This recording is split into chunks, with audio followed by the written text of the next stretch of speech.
Morning, everyone. Thank you so much for joining us. I'm Brian Kaplan, Chief Revenue Officer at Thoropass. We are just at the booth right over there. Stop on by. We'll tell you how we fixed audits, especially the often painful SOC 2 audit process. I'm joined here by Jenna Keegan, our head of demand gen, and we're here to give you a few tips on how to move up market. Jenna. Hi everyone, thank you Brian for that wonderful introduction. Before we give you your tips for how to move up market, we're going to ask the most important question. When should you move up market? Is it really time, right? It sounds great, we can sell more users, we can sell bigger deals, but are you ready? So the first thing you want to know is if there is an opportunity for you to move up market. Do you have customers that are successful using your product now? What does that TAM look like? What do you think you can achieve? Make sure you have cross-functional alignment. Don't make this just another squirrel you're chasing. I know it's easy to do. You will need support from every single department and function to even lift off a pilot to go up market. And make sure your product is ready. You're going to be plugging it into more complicated environments. You're going to have more people using it, so talk to your product team. Is it ready for up-market prime time? Now, if you've moved up market before, you know this is not an overnight success. This will take time. Make sure you have the funding, the runway to do that, right? This will be a 6, 12, multi-year process. You want to make sure you have the cash to properly invest in an up-market strategy. Look at your team, right? Do you have a core portion of your team, sales, marketing, SDR, et cetera, that actually is equipped to sell up market? You don't need that full team on day one. We'll talk about that in just a second. But you want a core that can get you started. And then finally, look at your board. Hopefully your board you have somebody on your board that has sold into this new ICP, whether that's an industry vertical, a larger customer base, someone that can give you the advice that you're going to need to be successful up market, and more importantly, is going to be an advocate for you in the boardroom in that inevitable set of challenges you're going to face early on. All right, so now that you've done the evaluation on if it's time to actually do it, here's some tips on how to be successful. Yeah, okay, you're ready to move up market. One of the first things you want to think about is building or rebuilding your demand strategy, and it's going to look different. You're selling to small companies, the deals are moving fast, you're talking to one, tops, 2 different people at the account. Maybe you're being more reactive, right? You're planning in quarter, you're moving really quickly and executing really quickly. As you start to move up market, you need to think a couple of quarters out so that you can really build this strategy. These opportunities are going to take longer to create, and they're going to take longer to close. So how can you engage these new users across the funnel? How do you figure that out? You have to talk to your customers and prospects, right? If you're going down this journey, you should have some customers at these upmarket deals. You should have people you can talk to, prospects, figure out what they care about. How are they using your product? How are they saying that they're successful when they use your product? It might look very different than the smaller companies you've been selling to day after day. And start to figure out that messaging and where to put it. Where do these groups hang out? What events do they come to? Do they come to SAST or do they come to something else? Are they a part of other associations? And you also have to remember that the bigger a company is, the more specialized everyone you're talking to is. This is less 101 jack of all trades hires, 10 people in a room. We have people who are subject matter experts themselves and have a lot of knowledge. So the questions they're going to ask you, the things they want to learn can look a lot different. So you're going to want to adjust your content, figure out what you can repurpose, what different series and channels may work with a different flavor, and what you have to build up from scratch. And surround those accounts, right? You're going to do this, you may do it with a small team to start, it may be a full company function. Make sure your demand gen team is sitting down with sales and deciding on which accounts to go after. I'm not going to tell you to do ABM right now because we've all heard that 1,000 times, but make sure that you're aligned with your sales team on what you want to accomplish as you start to go up market and build these demand gen strategies. All right. Speaking of your sales team, right, you're going to want to focus your sales team. So you've probably have your sales team today, you've built it to run after this core ICP.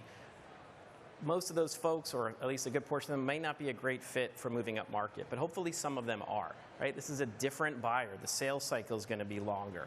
They're going to require more product expertise. You're probably going to need to be able to multi-thread, right? Selling to multiple contacts within the organization. It's going to be a longer sales cycle, right? So the patience that's required, that seller that wants that win that every 3 weeks, it's not going to work up market, right? So find those sellers inside your sales organization who can at least, get you started here. You think that could be good fits for the profile that you're going to need moving forward. You're going to look at your sales process as well. Maybe you have a 3 or 4 stage sales process right now that works with your SMB customer. That might be a 6, 7, 8 stage. That 3-week sales cycle becomes a 3-month or 6-month sales cycle. Everything that got you where you are today is probably going to look pretty different up market, including pricing. We'll talk about in that just a second. So find those individuals inside your sales organization. It's not just AEs. Those are your SDRs as well, of course, and on the customer success side, right? It's a different profile that's going to serve this upmarket customer. So find that core, that tiger team, and test out this new process. An old friend of mine used to say, start slow to go fast, but then don't forget to go fast, right? So start slow, figure out what's working. Once you've nailed it, then you invest. Then you go big and really go hard after this market, grow the sales team to serve that upmarket customer. You have to look at your competitive advantage upmarket. Again, you've built a product, you've built a sales methodology for this downmarket customer. It's going to look different upmarket in terms of what your customers are looking for and who the competitor set is. Your product is going to have to evolve, so get your product organization involved really early. Can the roadmap support what these upmarket customers are looking for? Talking to prospects, if you have some upmarket customers today, early to get their feedback, get product involved in those calls, get product marketing involved in those calls really early on, because you're going to need to evolve that product pretty quickly to serve that upmarket customer. And this takes a while, right? To my point earlier about ensuring you have the funding and the board support, you need to make sure that you can make that investment from a product perspective to serve that upmarket customer. Pricing's a big one, right? You've got your pricing strategy, both in terms of how you price, the bundle, the packaging, et cetera, that works for your downmarket customer. It's going to look different. Come up with a pricing strategy. It's going to be wrong, but test, right? Go out to the market, test if it works, evolve it, test again, and then you'll figure out on what's working. Here at Thoropass, as we've gone up market, we're reviewing pricing on a monthly basis. Now, you might not need to do that. We have a very rapidly changing market. Quarterly is probably okay, but the important thing is to test that new pricing strategy, evaluate what's working, listen to those gongs, get that feedback from the customers, and evolve from there. And then finally, compliance is going to be a really important thing. As you go up market, one of the first things a customer is going to ask you is, hey, do you have the SOC 2? Let me see that report. Don't let compliance stall deals, right?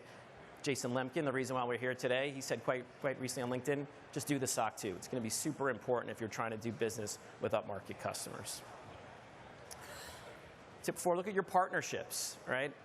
Not a day goes by right now on LinkedIn where I don't hear about how partnerships are becoming a bigger source of pipeline, especially as outbound is getting harder and harder. Hopefully you've built a partnerships ecosystem already for your SMB customer. It's probably a completely new partnership strategy that you need to go up market, for a couple of reasons, right? Your buyers up market, they're more sophisticated, right? They're going to be looking for more expertise from you. They're going to be talking to a different set of peers to get information about you, right? They gather in different places to get information. They're more concerned probably about product integrations versus price. So you're going to need to find a new set of partners that can serve this customer, right? You want partners that have a very similar ICP. That, again, that partner that serves the SMB customer that you were serving today is very different from the partner that serves mid-market or enterprise customers. So you're going to need to establish new partnerships that actually target the same ICP. That takes time. Second, technical partnerships, I think often overlooked, right? You've built your product today, and maybe it integrates with Salesforce or HubSpot CRM, right, for a down market customer. You go up market, they're going to want to make sure you can integrate with probably some legacy technologies like MS Dynamics. Maybe instead of AWS, they're on Azure, and you want to be able to integrate with that platform. So the technical integrations, technical partnerships, almost just as important as the commercial partnerships, and you're going to ensure, again, that your product and engineering team can support that. So your partnership strategy is super important. And finally, service. Upmarket customers are going to require a different level of service. Try to find partners that can help you there, because that's expensive, right? Partners that can take on some of the service components for the upmarket needs will really take the burden off of your team's plate. So adapting your partnership strategy, often overlooked, really important. All right, you've decided to go up market. You created the demand, you built the product, you built the sales team, you did everything we've just said. Now you have upmarket customers. So evaluate what kind of service needs they are going to need and anticipate those changes. If you're selling to smaller organizations, I bet all the responsibilities on that table are handled by one person for their accounts. You're going to want to start to think about specializing your customer success organization, having account managers who manage the relationship, the renewal, and the revenue, customer success managers who can handle more day-to-day product and troubleshooting. As you go into these larger organizations with more complex environments, more onboarding, more users, and more internal change management that you have to help them navigate, you're going to want onboarding specialists who that is their bread and butter. They get up every day wanting to make new clients succeed and get on your product. And then if you're really going after these big whales, you may want to hire strategic account managers. I have worked at organizations where we had one strategic account manager for one big account, managing that relationship and managing the land and expand, right? There are a lot of different business units. There was a lot to navigate there, and they just continued to grow that one account. You'd be surprised when you're selling up market how early you may need to bring on someone with that skill set to your customer success organization. Also consider how much you can do self-service versus white glove and what that looks like. Sometimes it might surprise you. Some of these users have more technical acumen when they're in the more specialized roles, but they may have white glove support that they need as well. Whereas your smaller customers, they may need help just to get started with some of the things that your upmarket customers can handle on their own. This is also a point where if you haven't already, start to think about bringing on a dedicated customer marketer to stand up some programs like customer advisory boards and customer advocacy programs so that you are continuing to learn from these organizations, continuing to engage them and keep them loyal to your brand and your product so that you keep these big whales once you've done all that work to get them on your platform. All right, and finally, bonus tip, don't abandon your core.